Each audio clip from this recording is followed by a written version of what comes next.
आरती की व्यवस्था।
आरती अति पावन पुरानी धर्म भक्ति आरती अति पावन पुरानी धर्म भक्ति महापुराण भागवत निर्मल आरती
आप सभी लोग अपने अपने स्थान पर विराजे और भगवान की कथा श्रवण करें।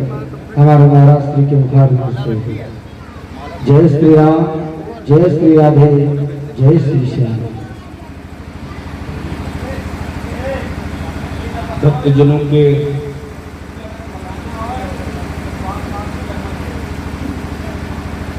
जो मन मानस का उद्गार है, उस उद्गार को यदि वही वस्तु मिल जाए तो परम शांति मिलती है। जैसा हमारा मन, यदि वही चीज मिल जाए तो वहां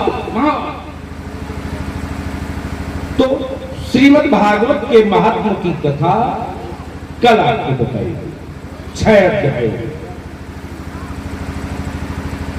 कि इसका क्या महत्व, कैसे हमारे जीवन के लिए उपयोगी है। अब कथा प्रारंभ होती है। यहां से प्रथम स्कंद की कथा प्रारंभ होती है। बहुत ध्यान देकर के आप प्रारंभ के ही श्लोक पर सब कुछ पालेंगे। बिल्कुल आप सुचित्य हो सुनिए। जन्माद्यस्य जन्माद्यस्य यतो अन्वयादितरतस्य चारथे सुभिज्ञास्वरात्। दूसरी पंक्ति इतनी सुंदर कही, तेने ब्रह्म हृदय यादिक बजे मुह्यंत सूरया। जगत पालक की प्रतिष्ठा उन्होंने की कि वो संसार का जो नियंता है,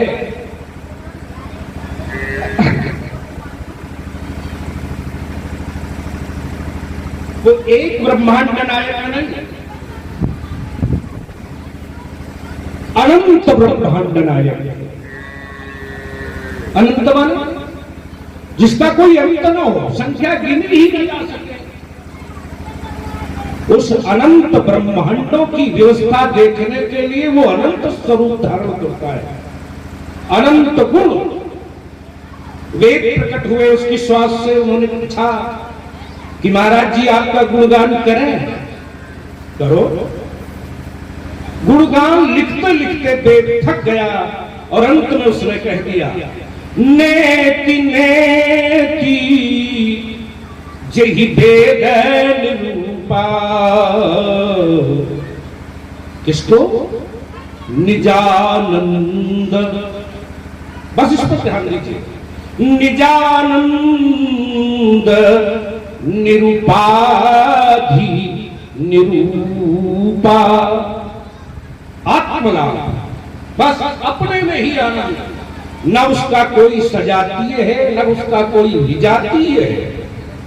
स्वगत भेद से भी जो शून्य है, उस परमात्मा के लिए बड़े बड़े विद्वानों ने भी प्रयास जब किया तो भागवतकार ने लिखा, तेरे ब्रह्म हृदय यादिक बजे मुह्यंत सूरया।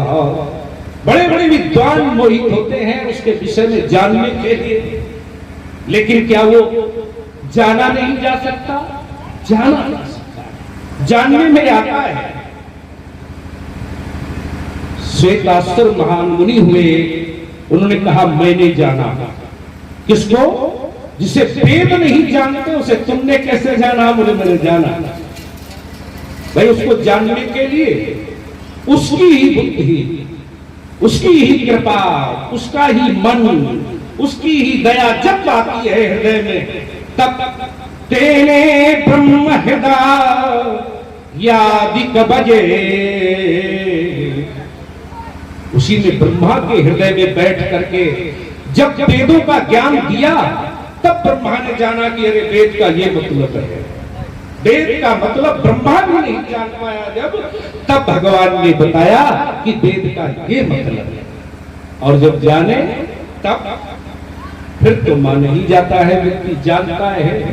राम जी वाल्मीकि जी के यहाँ गए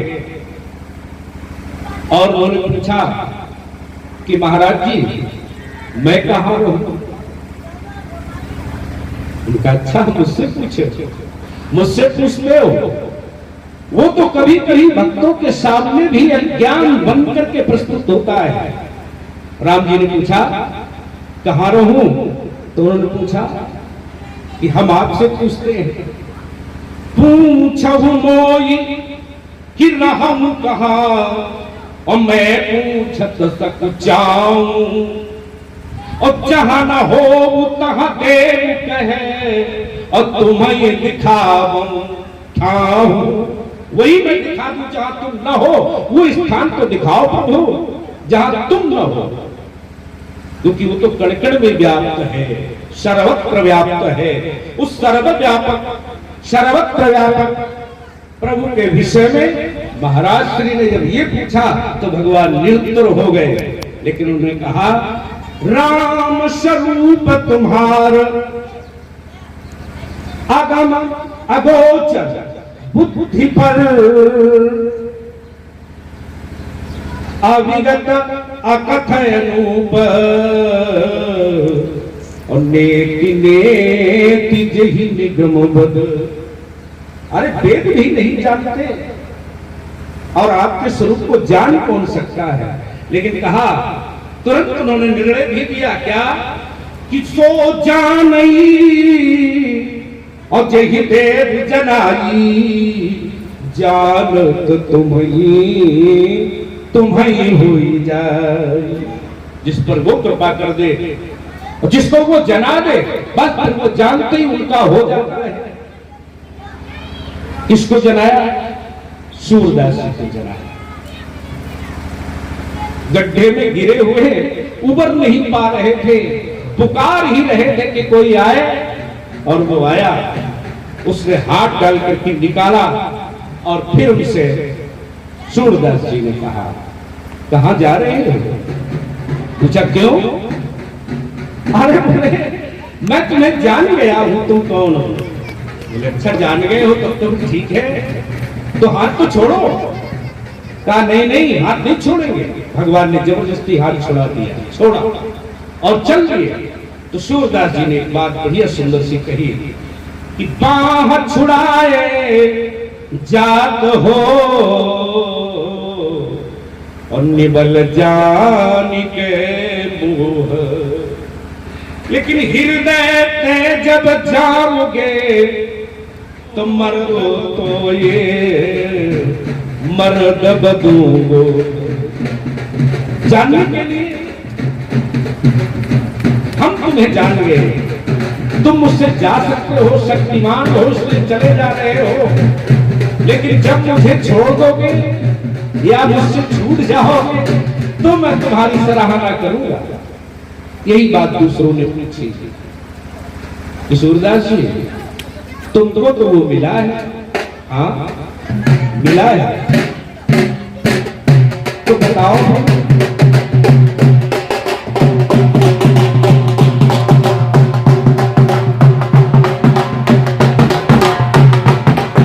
थोड़ी देर के लिए हो जाए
सीताराम सीताराम सीताराम गाओ रे सीताराम सीताराम सीताराम सीताराम सीताराम सीताराम सीताराम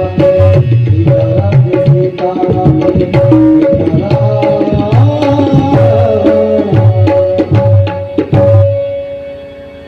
वीर रामचंद्र के जय। तो उसके विषय का जब इतना बड़ा विस्तार सहित उन्होंने परिचय कराया, तब एक बात कही कि देखो, हम अपनी बात किसी भी रूप में रखेंगे, अगुणवादी या सगुणवादी। अंत में उन्होंने एक बात कही कि सत्यम परम धीमहि। आप उसकी धारणा करें जो आपको सत्य लगे, जिसमें निष्ठा हो, बस उसी को। वो तो अनेक रूपों में सत्य है, अनेक रूपों में सत्य वही है। उनके विषय में उन्होंने नौ प्रकार से कहा, पूर्ण रूप से कहा। क्या कि सत्य व्रतम सत्य परम सत्यम सत्यस्य योनिम निहितम च सत्ये सत्यस्य सत्यात्मकम सत्यनेत्रम सत्यात्मकम त्वां शरणं प्रपन्नः। आप तो सब रूप से सत्य है, यत्र तत्र सर्वत्र आपकी ही व्याप्त है, आपकी ही सत्ता है। यहां से भागवत शुरू होती है। फिर संसार में जीव की एक लालसा है कि जब तक हमारा शरीर व्यापार है, भाई शरीर चलना भी तो है, और यहां आकर के हमने अज्ञानता बस बहुत चीजें इकट्ठी भी तो कर ली है, परिवार बना लिया, बस यही भूल है। हमने आपको बताया चार चीजें व्यक्ति के जीव की, चार चीजें भटकाव का कारण है। नंबर 1 भ्रम, दूसरा प्रमाद, तीसरा विप्रलिप्सा, चौथा कारणपाटव। इन चार कारणों से प्रत्येक जीव को धोखा हो गया। वो धोखे में एक गुरु के साथ में शिष्य गया पहली बार, उसमें जगत में एक मृत व्यक्ति को देखा। पूछा, गुरुजी आप तो कह रहे थे कि अमुक व्यक्ति के मरने पर चलना है, नाम लिया था आपने? बोले हाँ हाँ नाम लिया था। तो बोले ये तो लेटा है। अरे नहीं नहीं, ये तो उसका शरीर है, वो तो गया। अच्छा, यहां समझने की बात है कि जो वो नहीं है जो गया, आने वाला कोई दूसरा है, जाने वाला कोई दूसरा है। यहां जो शरीर धारण किया है ये कुछ दूसरा है। उनका ये क्या है? बोले ये मिट्टी है, इसकी मिट्टी में आए हैं। अच्छा, तो माने हम शरीर नहीं है, लेकिन मानव को, जीव को यही भ्रम हो गया कि हम शरीर हैं। कभी उसने नहीं झांका कि हम शरीर में हैं कहां। हाथ उठाओ तो हाथ तो मेरा है, मैं कहां हूं। पैर उठाओ तो पैर मेरा है, लेकिन वो ज्ञानी बहुत है, इस पर कभी विचार नहीं करता। लेकिन किसी भी व्यक्ति से आप पूछो तो कहता हम सब जानते हैं। कोई कोई तो ऐसे भी कह देता है कि हमें सिखा रहे हैं, हम सब जानते हैं। अच्छा, तुम अगर सब जानते हो तो तुम्हें ज्ञान हो गया होगा। क्या क्या ज्ञान हो गया होगा? कि हम बोल रहे हैं या कोई और बोल रहा है, ये ज्ञान तो हो गया होगा। अगर नहीं तो उनसे अगर हम पूछे क्या बता तेरे मुख को, बता तेरे मुख को कौन खोलता है, तू बोलता है या मुख बोलता है।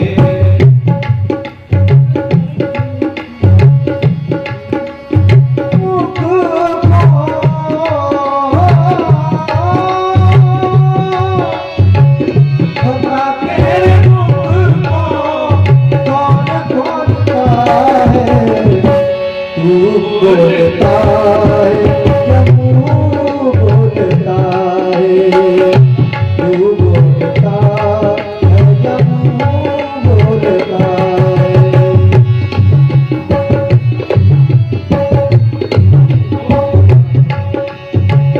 ये बैल की आवाज आती कहाँ से, ये बैल की आवाज आती कहाँ से, कौन है जो